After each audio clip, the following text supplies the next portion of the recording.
Hallo, ich bin Isaac und willkommen bei Isaac auf Deutsch, wo ich versuche, meine Meinung zu äußern und gleichzeitig Deutsch zu lernen. Es ist eine Weile her. Mein Zimmer konnte anders aussehen, ich konnte anders aussehen. Das Semester begann hier an der NAU und es war stressig, also entschuldigen Sie die Verzögerung. Heute spreche ich über einen Film, bei dem ich mir nicht ganz sicher bin, wie ich mich fühle. Dieser Film ist das Musical The Hunchback of Notre Dame von 1996. Es gibt einige Aspekte dieses Films, die ich absolut liebe. Der Soundtrack ist eine der besten Disney-Kompositionen, die ich je gehört habe. Der dunkle Ton des Films ist so einzigartig und die Architektur von Paris wurde so vollwertig entworfen. Das Schlimmste an diesem Film ist, dass es ein Disney-Film ist. Lassen Sie mich erklären. The Hunchback of Notre Dame ist anfangs eine dunkle Geschichte und selbst in seiner leicht verfäserten Disney-Version ist er eine der dunkelsten von Disney. Fans des Original Bush kritisierten dieses Film als nicht dunkel genug und Fans von Disney-Filmen als zu dunkel.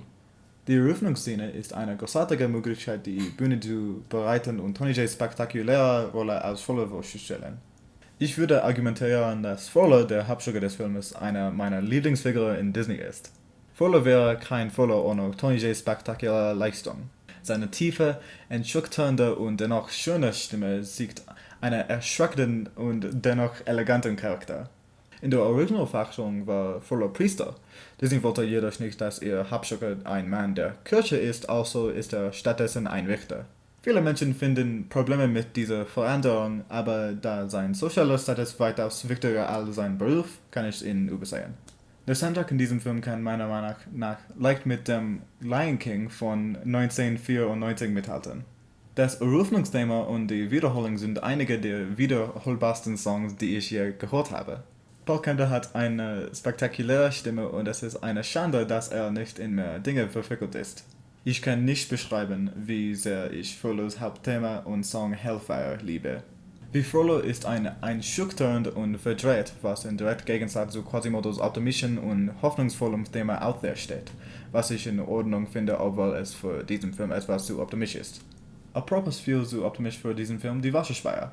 Die Wasserspeier sind Quasimodos einzige Freunde in seinem Turm und anstatt seinen hoffnungsvollen, aber melancholischen Ton konstant zu halten, sind sie Popkultur, die komödische Erleichterung verspricht. Und ja, sie haben ihr eigenes Lied. Ja, dieses Lied folgt direkt Hellfire. Es ist so traurig. Sie sind leicht der schlechteste Teil dieses Films. Ich würde dafür bezahlen, diesen Film mit der einzigen Änderung zu bearbeiten, dass es keine Wasserspeier gibt.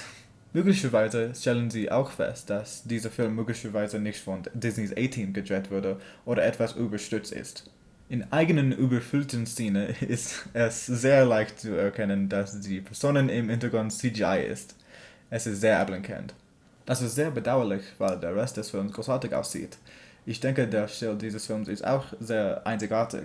Man merkt, dass die Animatoren für einige dieser Aufnahmen wirklich französische Architektur oder Notre Dame selbst studiert haben. Ich gebe The Hunchback of Notre Dame eine 8.5 von 10. Es ist ein fehlerhafter Film, aber es ist eine wirklich schöne Einstellung, für die man sagen kann, dass viele Leute alles gegeben haben. Es ist die Rede von einer Live-Action-Anpassung dieses Musicals mit Josh Giles als Quasimodo. Ich habe nichts gegen dieses Casting, aber ich garantiere Ihnen, dass die Anpassung nur schlimmer sein wird, wenn die Lion King 2019 uns etwas beigebracht hat. Meine Trial-Adaptation wäre eine vollständige Entfernung der Wasserspeier und absolut nicht, was an der Musik geändert werden konnte. Dies ist nicht allzu weit hergeholt, da die Live-Action-Anpassung des Mulan das Comic Relief Mushu vollständig entfernt hat. Ich befürchte jedoch, dass die Filmemacher es zu ernst nehmen und das musikalische Element insgesamt entfernen können, was meiner Meinung nach diesen Film wirklich zum Leuchten bringt. Zumindest kann es nicht schlimmer sein als das Weite. Vielen Dank, dass Sie sich dieses Video angesehen haben. Möchten Sie meinen Deutsch korrigieren oder Ihre Meinung mitteilen? Kommentieren unten. Bis zum nächsten Mal. Tschüss.